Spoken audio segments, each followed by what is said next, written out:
तो ज्ञानी कौन है? ज्ञानी की परिभाषा इस प्रकार है कि जिसको ये ज्ञान हो गया कि मानव शरीर केवल परमात्मा प्राप्ति सत साधना करके ये मोक्ष प्राप्त करना इसका उद्देश्य है और कुछ नहीं है।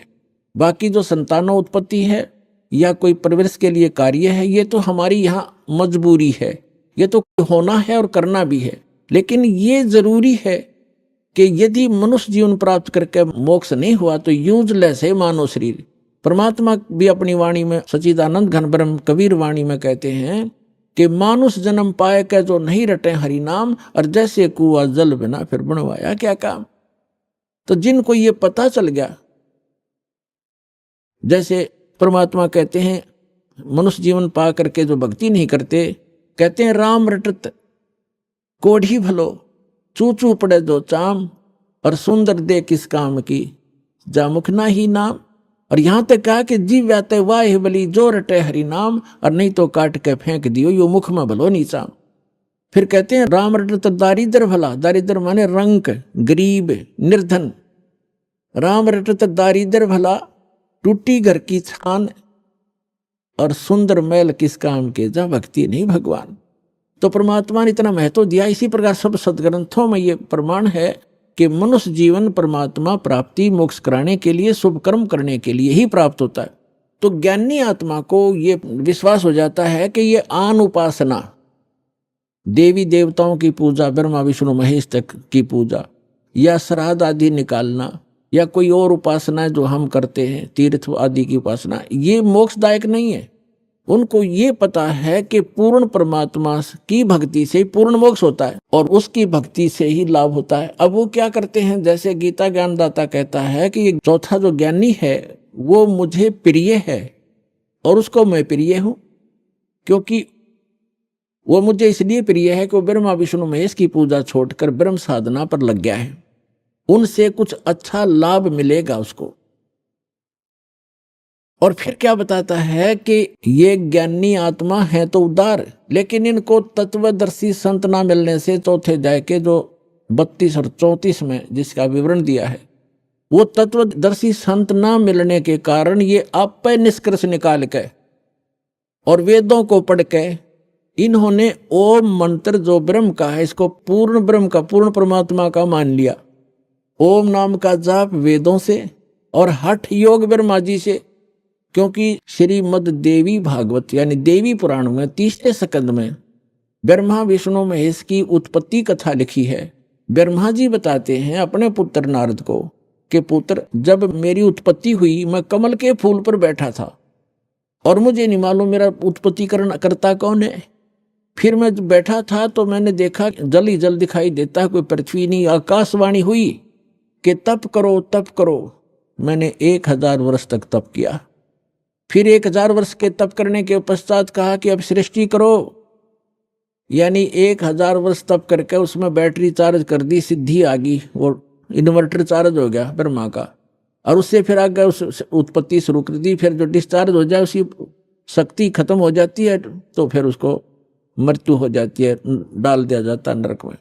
तो यहाँ जो ब्रह्मा जी ने, ये आकाशवाणी तो थी ब्रह्म की और इसने मान ली पूर्ण परमात्मा की, क्योंकि वो गुप्त रहता है, सामने आता नहीं। ये काल भगवान ब्रह्म, इसने आकाशवाणी कर दी तप करो तप करो। ये वेद में नहीं है, वेद तो ब्रह्मा जी को बाद में प्राप्त हुए हैं और ये पहले उसको आकाशवाणी कर दी।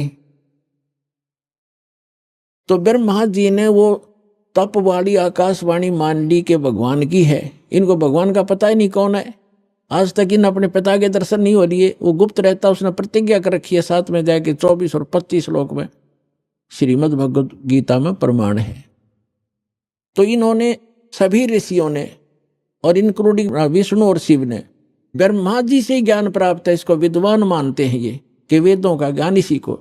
तो इसने ओम नाम तो वेदों से दे दिया और आकाशवाणी वो ले ली जो इसने सुनी थी। तो दोनों का मिश्रण करके ये साधना शुरू करते हैं जितने भी ऋषि में ऋषि हुए। ये जो तप है ये तो है शास्त्र विधि त्याग का मनमाना आचरण, और ओम जाप है ये शास्त्रोनुकूल साधना। तो इन दोनों का मिश्रण करके साधना करते हैं। तो तप करने से तो इनको राज्य प्राप्त होता है, तप हठ योग करते हैं और उससे सिद्धियां भी आ जाती हैं, और ओम नाम के जाप से इनको ब्रह्मलोक प्राप्त होता है। लेकिन गीता अध्याय नंबर 8 के श्लोक नंबर 16 में कहा कि ब्रह्मलोक पर्यंत भी ये सभी साधक पुनरावृत्ति में जन्म मृत्यु होता है।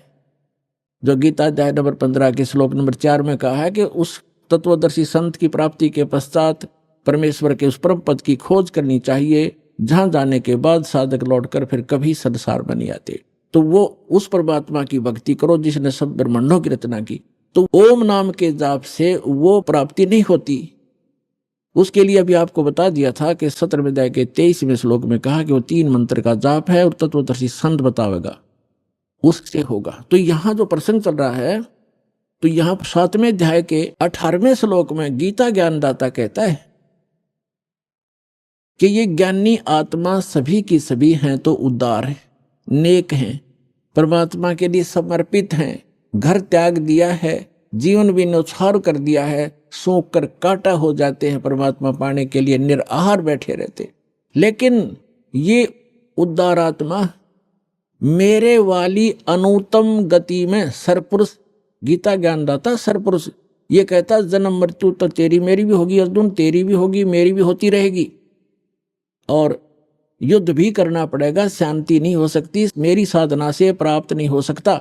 वो तो तत्वदर्शी संत बताते हैं, उनसे सुनो। तो तत्वदर्शी संत ना मिलने से कहते हैं कि ये ज्ञानी आत्मा है तो उदार, ये नेक आत्माएं हैं, परमात्मा के लिए समर्पित हैं। तत्वदर्शी संत के अभाव से ये मेरे वाली यानी ब्रह्म की साधना अनुतम अनुतमाम अति अश्रेष्ठ घटिया साधना में गति में, घटिया गति में ही आश्रित रह गए। घटिया गति यानी जन्म मृत्यु जब तक नहीं मिटेगी, शाश्वत स्थान नहीं मिलेगा, तो वो साधना वो गति उससे प्राप्त सथीछी गति माने वो स्थान भी यूजलेस है, वो गति भी अनुतम है। अरे इन्होंने यहाँ बुद्धि स्लिप कर गया। यहाँ से स्टार्ट हुआ था सत्संग कि जितने भी ये परमात्मा ने अनुवाद ही नहीं से करवा दिया, और जहां इनकी बुद्धि ने काम नहीं किया वहां इनकी बुद्धि स्लिप कर गई, इन्होंने अर्थों के अनरस कर डाले। तो उदाहरण के तौर पर ये है 7वें अध्याय का 18वें श्लोक में अनुतम शब्द है, अनुतमाम, अनुतम अनुतमाम यानी कति अश्रेष्ठ, बिल्कुल अश्रेष्ठ, घटिया।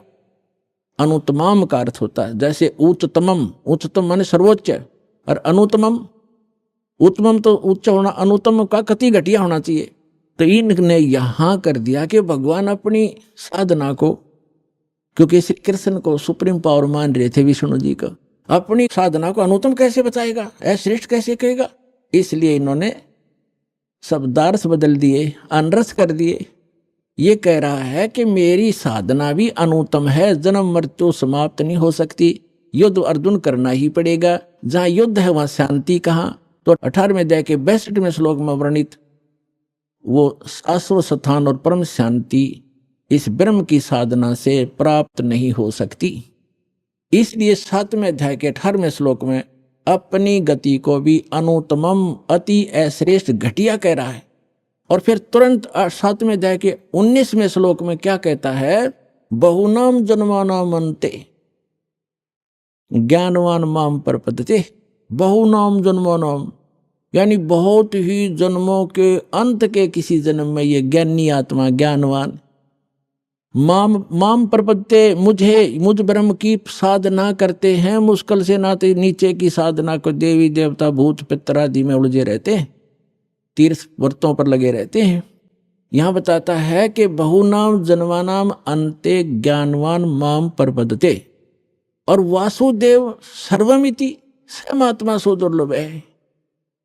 ओए क्या कहता गीता ज्ञानदाता कि वासुदेव ही सर्वम, सब कुछ है, वासुदेव ही सब कुछ है, ये बताने वाला महात्मा बड़ी मुश्किल तय मिलेगा। वासुदेव कौन है?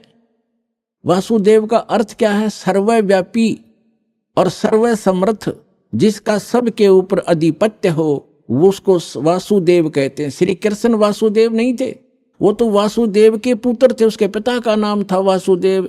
जैसे कोई अपने पुत्र का नाम विष्णु रख ले, क्या वो त्रिलोकीनाथ हो जाएगा? तो वो वासुदेव का पुत्र था। श्री कृष्ण वासुदेव नहीं थे, वो कह ले वे सब कहने लगे उसको वासुदेव, वो वासुदेव नहीं थे। वासुदेव का अर्थ है वेदों में जो सर्वश्रेष्ठा सर्वोत्पादक और जिसका सबके ऊपर अधिपत्य कंट्रोल है, सबका शासक, यानी पूरे विश्व में जिसका वास है, जिसके अधिकार में सभी आते हैं, स वासुदेव, वो है वासुदेव। अब अभी आपको प्रारंभ में बताया था, सत्संग के प्रारंभ में, कि जो सरपुरुष है, जो गीता ज्ञान बोल रहा है, यहां पर बता रहा 7वें अध्याय के 18वें और 19वें श्लोक में, वो है सरपुरुष और वो 21 ब्रह्मांड का स्वामी है। गीता अध्याय नंबर 15 के श्लोक नंबर 16 और 17 में 3 पुरुष हैं, सरपुरुष, अक्षर पुरुष, और वो तीसरा जो 8वें अध्याय के 3रे श्लोक में परम अक्षर ब्रह्म बताया है। 15वें अध्याय के गीता जी के 17वें श्लोक में उस परम अक्षर ब्रह्म की तरफ संकेत है कि उत्तम पुरुष है तो अन्य परमात्मा इति उदाहरत, यह लोग तरम आविश्य वृत्ति अवैश्वर है। तो यहां तो प्रसंग चल रहा है कि ये जो सरपुरुष है ये 21 ब्रह्मांड का स्वामी है, अक्षर पुरुष 7 संग ब्रह्मांड का स्वामी है, इतना ही प्रभु है, स्वामी है, वासुदेव नहीं है, सबके ऊपर मालिक नहीं है, सब पर इसका वास नहीं है। और तीसरा जो परम अक्षर ब्रह्म है वो है वासुदेव, वो ओवरऑल कंट्रोल, असंग ब्रह्मांड का स्वामी, अनंत कोट ब्रह्मांड का एक रति नहीं भारे, सतगुरु पुरुष कबीर हैं ये कुल के सिरजनहारे। हम सुल्तानी नानक तारे, दादू को उपदेश दिया, जात जुलाहा भेद न पाया, वो काशी माहे कबीर हुआ। तो वो वासुदेव है। अब यहाँ 7वें अध्याय का 19वें श्लोक का जो सारांश है वो क्या कहता गीता ज्ञानदाता, कि बहु नाम जन्मानाम अन्ते, बहुत बहुत जन्मों के किसी अंत के जन्म में ज्ञानवान ज्ञानी आत्मा माम प्रपद्यते,